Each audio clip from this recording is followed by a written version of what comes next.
thank also to Dario Sambuniak and Oliver Willis to organizing this opportunity, which is really a way to talk about Bayesian meta-analysis, give you a whirlwind tour of what Bayesian meta-analysis is, how and why can be your go-to way to run your meta-analysis, how can facilitate interpretations, and also how you can perform in quite an easy number of steps, one of those. The main objectives of this presentation is really to present you the BMA, the Bayesian meta-analysis, as a standard hierarchical model and its advantages. Try also to go through the motivation in using it and the common misconceptions that come sometimes mainly with the Bayesian methods. I present you what is the posterior distribution of the mean effect size that we are trying to estimate in our meta-analysis in decision-relevant terms. Of course, I will need to present you priors, what the priors are, the prior distributions, how you can specify them, and how you can justify the use. Another message will be on how to perform sensitivity analysis according the priors that you've chosen. I present you some of the softwares that you can use to run a Bayesian meta-analysis. I will give you one or two examples on how to present also Bayesian meta-analysis and how to interpret the output of a BMA. Inevitably, I will talk about also network meta-analysis, individual patient data meta-analysis, living reviews, prospective meta-analysis, that constitute the toolkit of modern evidence synthesis.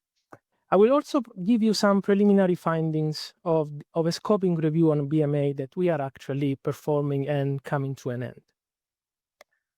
I need to set up the scene now in terms of when we perform a meta-analysis, what type of data we have. So our meta-analytic data. So for each study, we have an estimate yi of an unknown study-specific effect, theta I, with uncertainty quantified by a standard deviation, standard error, a sigma I. Under the normal approximation, we get the familiar study level interval of plus and minus 1.96 coming from the normal distribution, sigma I. This is the convenient summary of within study precision, and it is the basic input of meta-analytic models built upon. We usually deal with two models, the fixed effect model, the random effect model, which probably you are familiar already with, but just as a very short recap, I give you few hints on those. One of the most commonly used is the common effect. I prefer to call it common effect rather than fixed effect, just because all the studies share the same underlying true effect mu. The difference across the studies are attributed entirely to the within study sampling error, so the yi's fluctuate around mu with a variance of sigma squared I. If all studies had infinite sizes, they will give the same estimates, and differences between the studies are due just to chance. These assumptions can also be tested with a formal test of homogeneity. So again, we are just in this case assuming that there is one and only one real treatment effect. The other commonly model used is the random effects model, where the treatment effects for the individual studies are assumed to vary around some overall average treatment effect, the mean of the distribution of the true effects. And in this case, we have to have a multi-level, usually the use of a multi-level model, a hierarchical model. In the common effect of fixed effect model, the weights are mostly determined by the sample size. A study with a larger sample size will carry more weight in the analysis, with the classic weighting given to the inverse of the variance of each study effect size. In the random effect model, the weights tend to be more uniform, and the additional component tau inflates the variance, which reduces the relative leverage of highly precise studies. The pooled estimate doing so becomes less sensitive to any single study, and the uncertainty usually increases. Worth to notice here, tau is typically treated as a plug-in estimate. And we have to estimate tau. And we have a set of estimators. You probably heard of the commonly used Dersimonian Laird, or the restricted maximum likelihood estimate, or the Siddiq-Yonkman. So we have different ways to estimate our tau that can yield materially different weights and uncertainty, especially when the number of studies is small. So we all love perform a systematic review and a meta-analysis. Remember, meta-analysis should always be part of a full systematic reviews. And then our focus is to estimate the mean effect size, to assess the quantitative heterogeneity, to explain the heterogeneity, why each study has led to different estimates across studies. But at the end, this can be a tortuous effort, can take some time, no matter about the systematic review or the extraction, but also the meta-analytic modeling and the interpretation of the results can be difficult. It can sometimes also give contradictory results, especially if we deal just with the hypothesis testing and we are just trying to see and convey the interpretation of results in a dichotomous way, statistically significant or not, for instance. Why BMA is timely? Many syntheses involve few studies, and sometimes it's difficult to run a meta-analysis with only few studies. Always studies when we have only small samples or sparse outcomes. Heterogeneity is substantial in many situations and uncertain, with its estimate not so reliable. So no matter which model we are using with different type of estimate tau, we can have problems which should we go for. Decision makers then also need probabilistic statements, not only dichotomies, the mean effect size is significant or not. BMA provides a coherent framework for this setting. In practice, uncertainty is often the dominant features. The Bayesian methods are useful because they represent the uncertainty directly, including uncertainty about the quantitative heterogeneity. There are common reactions on why using Bayesian methods in general. Sometimes people say Bayesian methods are too complex. They're too complex for evidence synthesis. We can just use the good old models. These models involve priors that we don't know about, or they are inherently subjective, potentially subjective, and it's something that we can want to keep aside. The computation of Bayesian analysis can be difficult, and I always done in that way. Why should I bother? Complexity actually is really about the communication and the process that we need to follow. Although I can understand some of these concerns, we should try to not minimize the response and the way we say, oh no, come on, Bayesian methods are okay. We need to be transparent about the methods that we are using and the way we're using Bayesian, because it can be tricky and we need to be fully aware of some of the assumptions that we are making and how our workflow can be reproducible. But in my opinion, this applies also to the classical models. It's not just a feature of the Bayesian method. BMA is usually a random effect meta-analysis. It can be also a fixed effect, a common effect meta-analysis. So no difference in that. The difference is on how the uncertainty is quantified and propagated and communicated. The parameters in the analysis are treated as uncertain quantities with probability distributions. So we describe the unknowns probabilistically, and we update them using observed evidence. Of course, we need a trick. We need the Bayesian theorem. We start with the prior information. We start with some unknown quantities, our H, our hypothesis. We see some evidence, our data, we update our prior information that can be no information at all, and we let just the data talk to obtain a posterior distribution. This posterior distribution is the distribution of our, for instance, mean effect size. The Bayesian theorem, because this is in this way is a proportional, the posterior is proportional to the likelihood, the data, multiplied by the prior. This theorem gives us access to the posterior, which is the main actor along with the data, of course, and the prior in our workflow. So the BMA is really a classic and standard meta-analysis.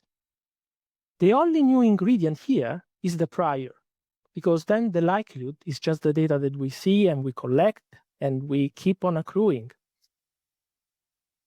The only requirement is that this prior needs to be explicit, it needs to be justified, and has to be examined for robustness. So we use probability as a mathematical tool to describe any unknown quantity in the process of combining evidence. The Bayesian framework gives us a coherent framework for handling multiple sources of uncertainty, including also missing data, publication bias, study quality differences, for instance, through probability distributions. We don't deal here just with single point estimates. The Bayesian framework enables us to give probability statements about treatment effect. In other words, we can say, what is the probability that a treatment is better than another, is better than the control, for instance. And we can naturally incorporate different study designs, prior evidence from previous studies that are, for instance, not included in our meta-analysis, and or expert opinions through the explicit use of prior distributions. So again, we combine the prior distribution with information from the data through the likelihood, so the knowledge about the parameters is updated, and we obtain the posterior distribution. Nothing changed in terms of our model. Think, for instance, about the standard normal hierarchical model. This is the foundation of Bayesian meta-analytic approach. We start with the data collection, as I said before. Our goal is to estimate the mu, the pooled effect. We also need to estimate tau.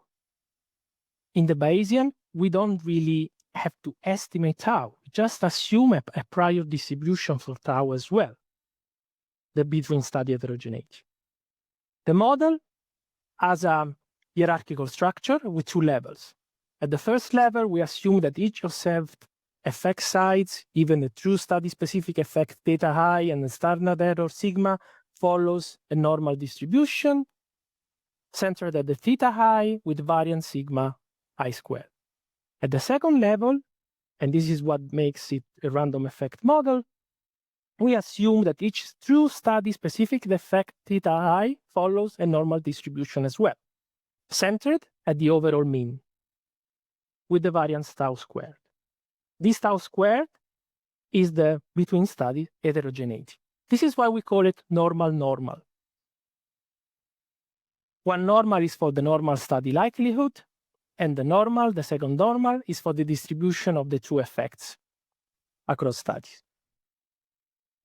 Especially when the study-specific parameters I are not of primary interest, the notation may be simplified by integrating out the intermediate theta I and stating the model in its marginal form with the mean mu and variance that combines both within and across study variance, the tau squared. Our input again are the y's and the sigma i's, so again nothing changes here. The parameters are the mean effect size that we are trying to estimate and the heterogeneity parameter tau. So the Bayesian meta-analysis workflow is basically working out first with specify the priors, which is expressing our a priori knowledge before the data is taken into account. This means the definition of a probability distribution, the prior distribution, over the unknowns, And we have two unknowns, the mu and the tau. Once the model, our likelihood is specified, and as I showed you in the previous slides, and the priors are specified, the results of Bayesian analysis are uniquely indeterminate. And we get the posterior distributions. But we can get also the credible intervals from these distributions, which are definitely more intuitive to understand, along with the probability that the intervention's effect. So once we have the posterior, inference becomes directly probabilistic. We summarize the pool effect with a posterior mean or a posterior median and a credible interval, and we can report the decision relevant quantities, such as the probability that mu is less than a specific value, given the data. The posterior also gives us uncertainty about the heterogeneity, not just a point estimate. So we started with a distribution of tau, the prior on tau, and then we get also a posterior for our between study heterogeneity. From the joint posterior of mu and tau, we can derive a posterior predictive distribution and therefore also a posterior predictive distribution, which is the posterior interval for the effect we were expecting in a new study or setting, which often the most policy relevant question. We also have a third potentially useful product, which is what we call the shrinkage. The posterior yields study-specific effects that are partially pulled towards the overall mean, with a degree of shrinkage given by the between study heterogeneity, which can be definitely useful to stabilize estimates in small study settings without discarding the study level information. So these are called the shrinkage estimates. When we choose the priors, this is what is really important in the Bayesian method. Of course, this applies to the meta-analysis as well. We have to choose one prior for the mean effect, one prior for the tau. Let's think now about the mean effect. The default can be just a flat prior, a line, an horizontal line. Basically, we don't know anything. This sometimes is called flat or non-informative prior. I can tell you that I kind of disagree with calling it non-informative, because when we pick up values from this prior, having for instance, think about an odds ratio of 100 can be completely unrealistic. So in my opinion, that would be an inappropriate prior. It's completely unbounded, when actually I'm sure we know something about what could be the real mean odds ratio we are trying to estimate. Sometimes we can use some proper elicitation process, just gathering information from similar studies or from experts, just trying to get to know more about what can we expect in terms of the mean effect size. Or we can use more objective priors from other studies to study similar that are not included in the actual our meta-analysis. Sometimes we can use what we call a meta-analytic prior, which is based on data that we have not used in that meta-analysis. For instance, when we run multiple meta-analyses on the same topic. So it can also be a situation where we really want to be, say, skeptical, and we want to pressure test our data to see how strong the data is, or actually the data are. And no matter what priors you are using, you need to run sensitivity analysis. And this is extremely important in the Bayesian context. We need to pressure test our priors and see how the posteriors are sensitive to these priors. So I'm not expecting huge deviations. And when I see a huge deviation, I need to understand why the priors is basically ruling the game. In most of the situation, you will see that the data talk. That is what is really important, no matter what the prior is. But we can gain some information from the prior elicitation. And you can use different distributions, of course. I give you a very quick example on on a Bayesian meta-analysis we ran a few years ago. It was a meta-analysis based, actually, of course, a systematic review to assess the comparative efficacy and safety of balanced crystalloid solution versus saline for fluid therapy in critically ill adults. A series of trials did not provide definitive answers, including a trial that was published in 2021, and we aim at performing a prospective meta-analysis. So basically, we had the data also in-house, and we kept on collecting information. But I'll talk to you about prospective meta-analysis later on. So we had a series of studies, a series of trials, and most of these were of good quality at the low risk of bias that you can see in the top half of the forest plot. They were quite similar each other. As you can see also, the I-square was quite small, so we can infer that there was no major between study differences. Again, just looking at the studies with low risk of bias. The actual pooled risk ratio on the mortality was 0.96 with a 95% confidence interval. This is a classic random effect model, was between 0.91 and 1.01. Most of the time we say this, or we interpret these results in terms of is borderline statistically significant. So we couldn't say that the BSS, the balanced crystalloids, were better than saline. We didn't have a definitive answer.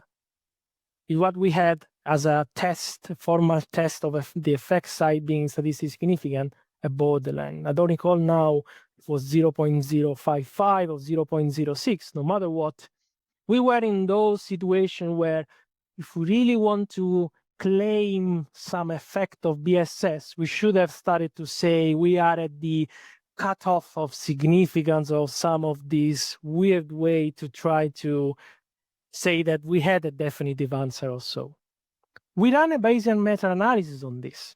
We started with the, again, super vague priors, both on the mean effect size and the tau, the dot lines distribution that you can see in these two plots. The actual distribution that you see here are the posteriors. And we run basically the meta-analysis. And we got very similar results. With the Bayesian, you get just slightly more uncertain results. We take account more of the all uncertainty, the within study and the between study uncertainty. But again, the results were pretty aligned with the classic random effect model.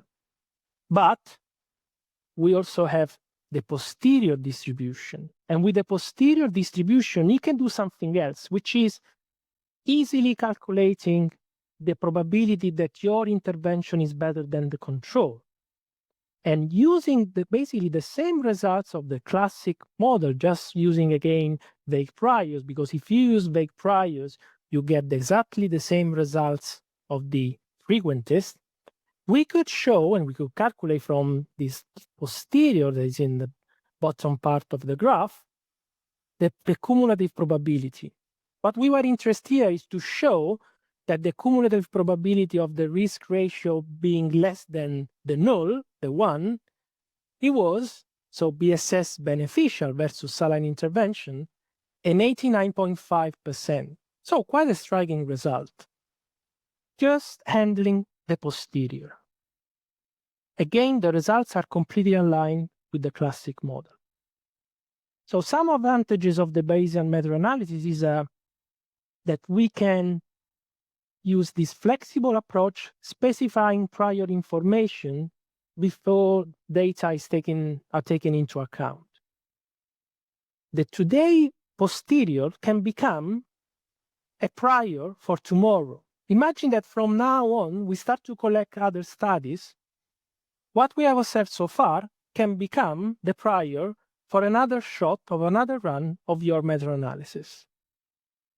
We can deal with probabilistic statements. So the probability that the effect side of the intervention is better than the control. And the uncertainty in the heterogeneity is explicitly taken into account. We don't make any asymptotic assumption. I show you that the normal hierarchical model, but actually we can use any type of distribution on that. And the results are valid for small sample sizes. We don't have any more computational issues. It's true that 30 years ago to run a Bayesian model was more tricky, but today there is no excuse, actually. We have plenty of ways to run a BMA. And in fact, now I show you some of the features and tools available to run a Bayesian meta-analysis. Most of you probably know the free statistical software R. In R, there have been developed different packages to run your Bayesian meta-analysis. A very simple one is Bayes Meta. I show you that we need to employ the Bayesian theorem. That means we need to use a computational way, specific algorithm to get the posterior. This can be the tricky part computationally. With Bayes Meta, this is done with an analytical solution. We get a posterior immediately. We don't have to go through any type of sampling to get a posterior. So it's a very powerful way to run the normal meta-analytic model that I showed you. At the end is basically, from what you see in the code, just a function. Using this example on, for instance, the green tea for weight loss dataset, from the Bayes Meta, you can get the classic forest plot with the mean effect size and the prediction interval. Actually, you get the posterior distribution and the predictive posterior distribution, and you can get basically the posterior for the effect size and the posterior for the tau.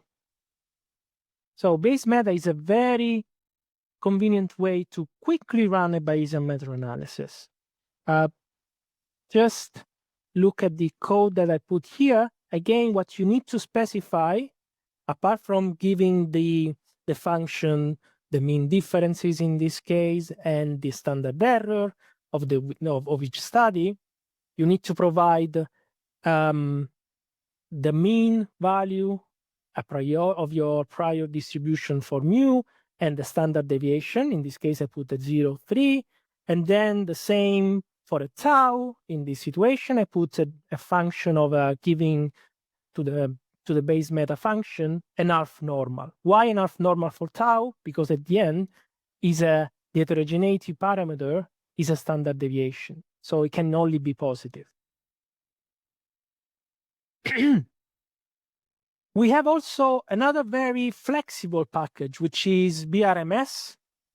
BRMS is Bayesian regression models package. So you can run with that any type of hierarchical model. Of course, you can also run a meta-analysis, which is a hierarchical model too. Fitting to get the posterior through an Hamiltonian Monte Carlo sample. From the BRMS, you can get nice forest plots where every study can be seen in terms of their estimate, the shrinkage estimate, and their distributions. We need, as a part of the Bayesian workflow, to give some diagnostics. We really need to be sure that the models achieved convergence and we are not getting strange values. So we really need to see that the models run in a, say, convenient and reliable way. We also have to run what we call the prior predictive check in terms of the prior, if the priors make sense, the one that we use. And the same goes with the posterior predictive checks that we showed on the right part of this graph. Also, Stata, for the ones who use Stata, has a Bayes MH that allow us to perform a Bayesian hierarchical model through the adaptive metropolis hashing algorithm. It's quite an easy function as base meta. We need to specify the data, the prior distribution for both the effect size and the heterogeneity.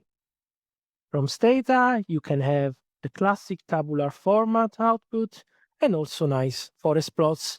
Again, also with the posterior, you can do many things, including showing your cumulative posterior distributions and the actual posterior distribution. If you don't really like coding, or say you don't even want to look at those, you never use coding software like R or Stata, we also have a very nice software called JASP, which is one of those point-and-click software. This has this very nice and friendly graphical interface. The Bayesian Meta-Analysis is implemented via the ROP-MA package that stands underneath this very nice graphical tool. With JASP as well, you can get any forest plot. Also, you can get, and you can see there in the green, the gray lines, the shrinkage estimates that I talked to you before, tabular outputs, the priors and the posteriors, again, for the effect size and the heterogeneity. So I would say, no matter what is your go-to software, there are no excuses to not be able to run a Bayesian meta-analysis. What is really, and I would talk about this for hours now, why Bayesian meta-analysis?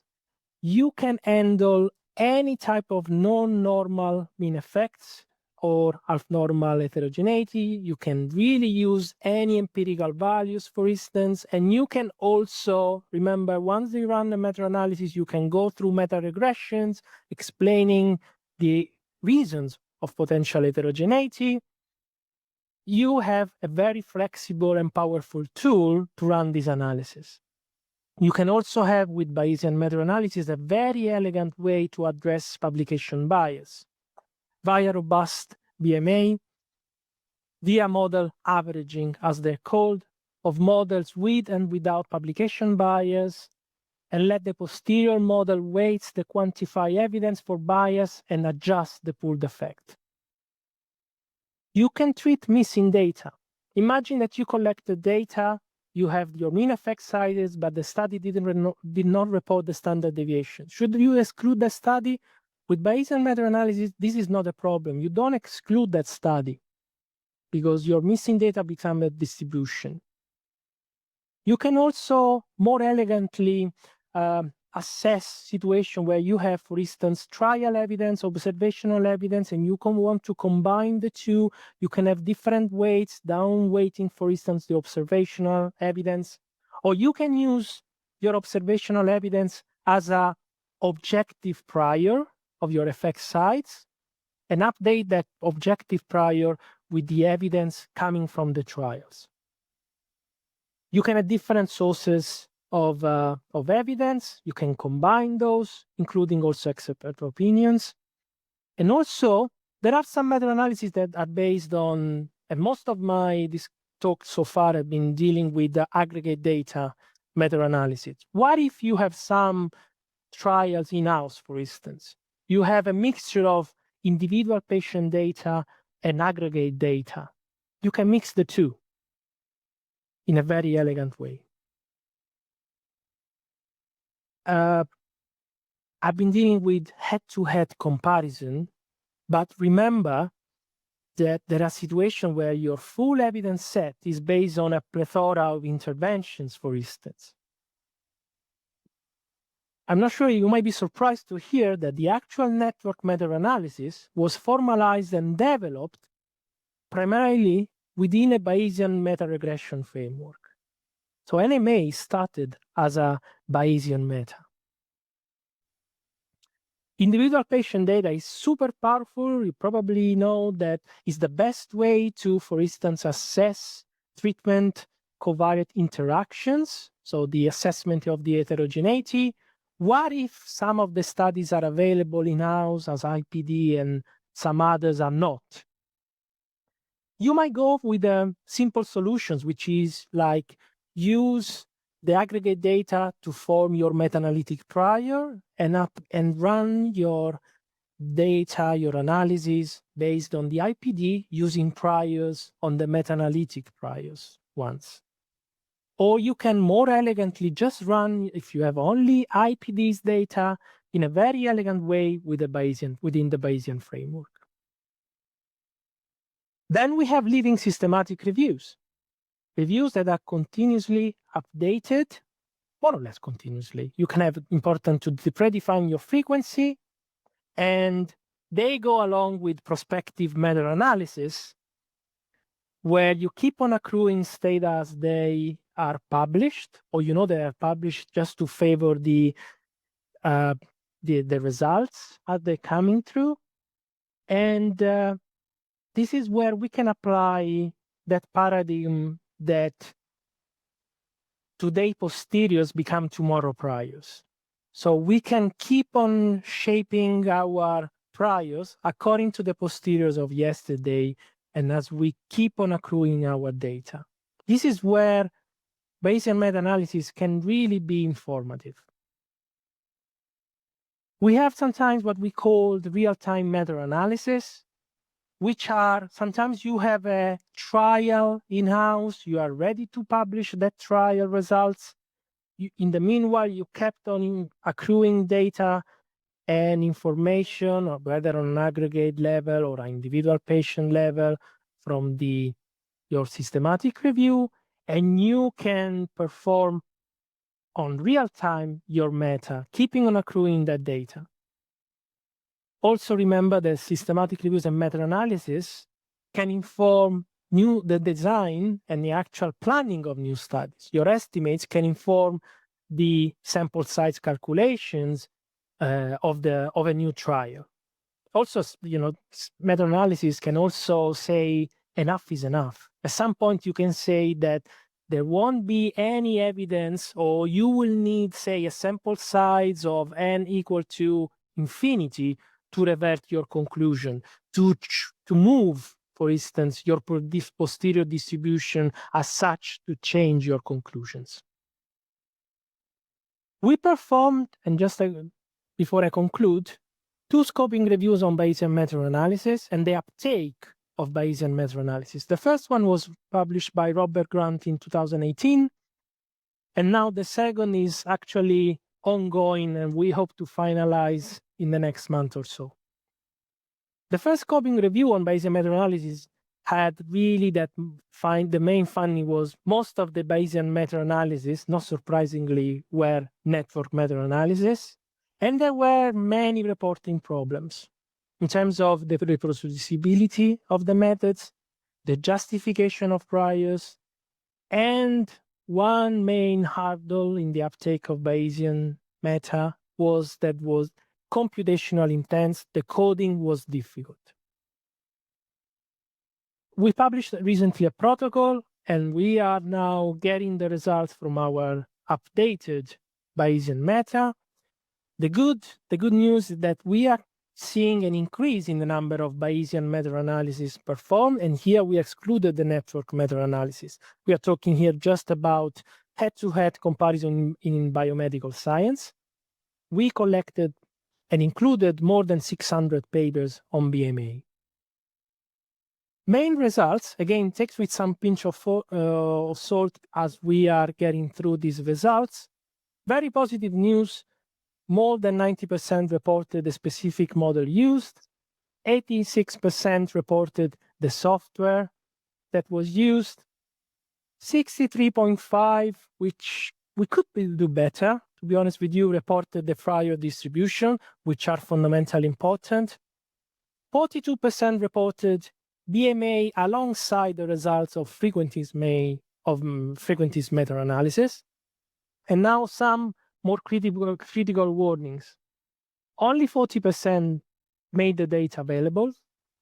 This stands and applies to the meta-analysis that were published as Bayesian. So we really think this should be made open access, especially considering these are based on systematic reviews.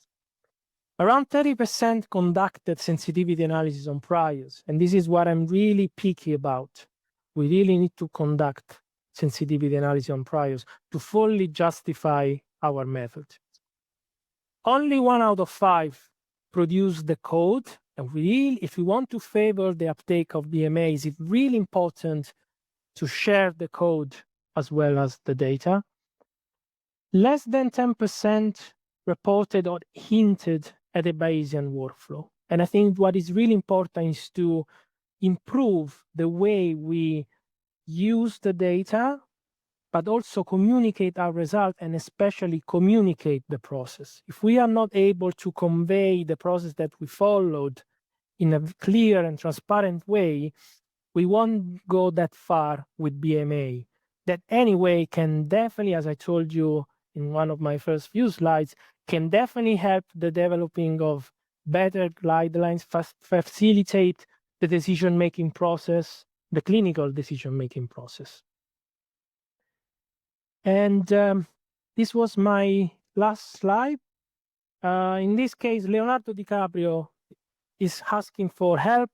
We are here, and all the Bayesian methods group are here to help in case you decide to embark on a review that included Bayesian Meta-Analysis. We recently published a book also, and there are various ways to get in touch with us. And I'm happy now to take questions from Joseph, from the audience. Thank you very much, Gianluca, for that insightful presentation. So we'll now move to the question and answer session. We have a number of questions in the chat, so I'll read them aloud for you to answer if that works for you. Yeah, sure. Okay, so the first question is, in frequentist meta-analysis, high between study variance reduces the validity and interpretability of the pooled estimate, indicating substantial heterogeneity and limiting confidence in the overall effect. Is Bayesian meta-analysis a solution to this?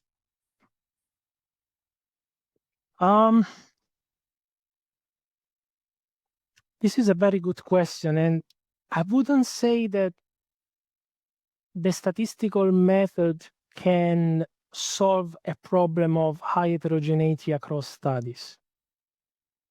If there is high heterogeneity across studies, I really would like to know why is that?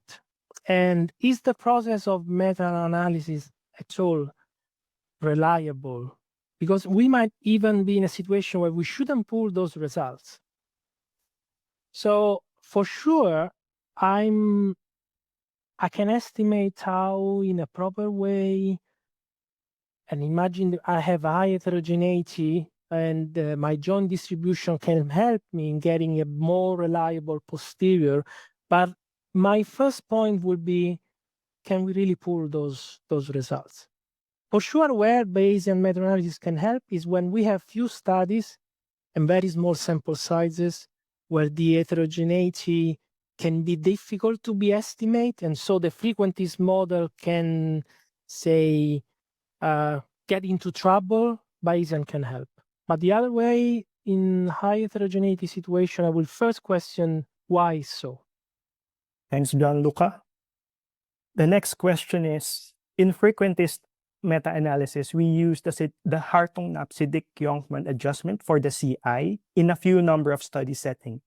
How is it handled in Bayesian framework? Basically, it's automatically handled because, again, Siddiq-Jonkman is a way to estimate tau and adjust properly for the standard error of the mean effect size. With a Bayesian, basically, you just use the information that you have at hand starting with your priors, and you get posteriors that will give you the posterior for both tau and the effect size. So it's just done automatically. Is not a way to estimate tau. Again, I get just a posterior distribution for tau too. Thank you. We'll now move to the next question.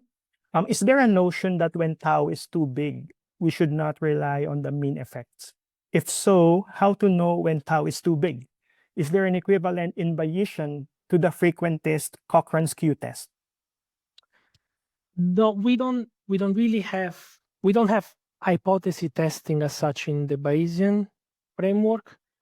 But of course, again, if your posterior of the tau is so skewed towards high values that, again, I will question about the reliability of your meta-analysis. So rather than a statistical test, we just have a full posterior distribution of the heterogeneity too. Thank you, Gianluca. The next question relates to the convergence. In terms of convergence estimates, which R-hat value do you recommend to use as a cutoff? I guess it's the potential scale reduction factor. I'm not fond of values. Depends also on the algorithm. What I tend to do, no matter what the actual threshold I use, my first goal is always using, for instance, a more analytic solutions rather than go through Monte Carlo, Markov chain Monte Carlo, this sampling. I use, for instance, like Bayes Meta to see if there is any issue with convergence as first. Second, I look at the trace and those diagnostics. So I don't really like to say a value of the R-hat, although there are different views again. So I'm not so sure what will be the best one. I wouldn't pronounce a single value. Otherwise, I might be cited as Fisher with a 0.05. Thanks, John. The next question is, could you explain in detail how IPD and aggregate data combined using BMA? Do you have any reference papers for further reading on this? We have published a couple of meta-analysis based on full IPDs or combination of IPDs and ADs. In the book as well, we talk about it. We are also writing some articles on the way to use, say, the combination appropriately of aggregate data to inform an IPD analysis. I also recommend the book by Richard Riley on IPD. But I can provide full references on those as well. They can get in touch with me. Thank you. Next question. Which prior elicitation methods do you recommend to elicit the hyperparameters for a Bayesian meta-analysis a priori distributions? Good question. My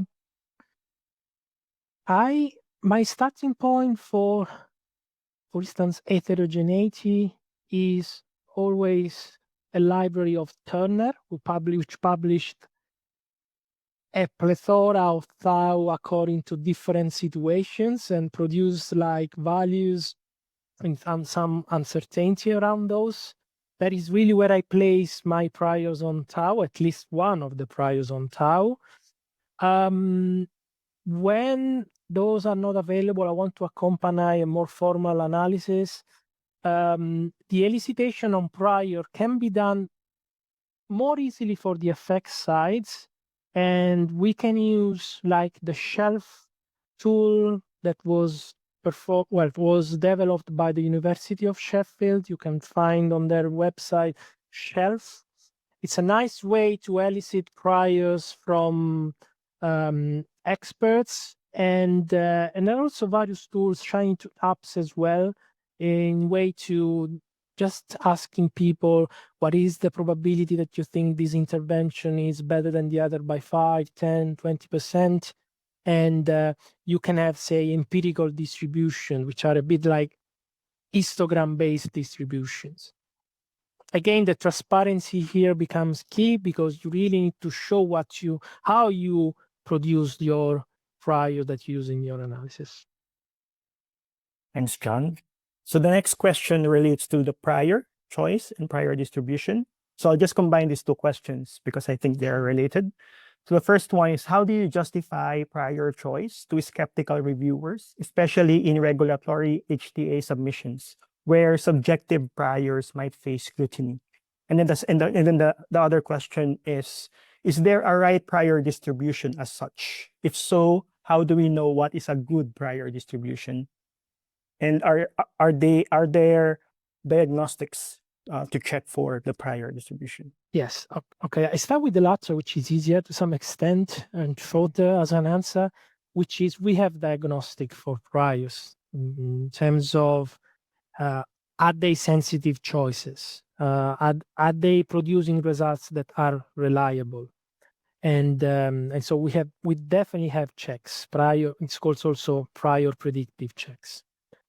The justification of priors is a long discussed issue because no matter if it's an HTA panel, which actually have full of very good experts, and they know that there is sometimes no harm in using a more informative prior, please keep on the back of your pocket or put as an alternative scenario, if you have not used as a base case scenario, the situation where you use very vague priors, the flat priors, because those are the ones who boils down to the frequentist model. And when you will see reviewers from any even good journals, they might ask, oh, but these results are aligned with the potential classic frequentist analysis. So people are scared that you are producing something weird because of your priors, which sometimes are useful, because if you have some information, why not using? There was a famous researcher who said, if you are not using informative priors, you're losing money on your table. So I would like to produce a set of results according to different priors, but I'm really keen on justify my base case analysis that use an informative priors, because I knew that a vague prior might be even inappropriate, as I showed you before. Thanks, John. I think we have time for maybe one more question. Sure. And this one relates to conducting frequentist meta-analysis alongside BMA. So the first question is, can we calculate the % contribution of studies in BMA as in frequentist meta-analysis? I guess the proportion out of all meta-analysis, how many are BMA? And then the second question is doing BMA alongside frequentist a recommended approach, or should decision for one be taken a priori? So in terms of the proportion of BMAs over the frequentist, even if the uptake that I show you is increasing, I would say the vast majority are frequentist. I would say the most majority of network meta-analysis are Bayesian, although people are using NMAs and the code, for instance, from DSU in the UK as a standard without even knowing they are Bayesian meta-analysis. In terms of the head-to-head, the vast majority are frequentist. Hopefully, with this type of event and hopefully our book, we can definitely spread the word and improve the uptake. But again, what is really key is to also facilitate the use of BMA, not just in terms of how we communicate the result, but also how it can be more easily done rather than 20, 30 years ago, which was definitely more difficult. In terms of the presenting results of Bayesian versus frequentist, again, remember, when you use completely vague priors, the results are very well aligned with the frequentist analysis. You have just some more uncertainty. Say you tend to have slightly larger standard errors or your mean effect sizes because you capture more uncertainty in the process.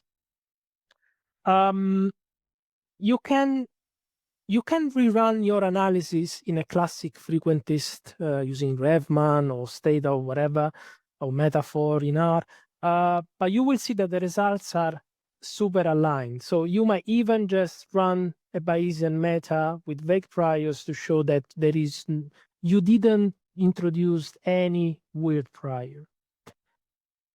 So I think it's a nice way to say comfort the reviewers, comfort the potential HTA agencies, reassuring them.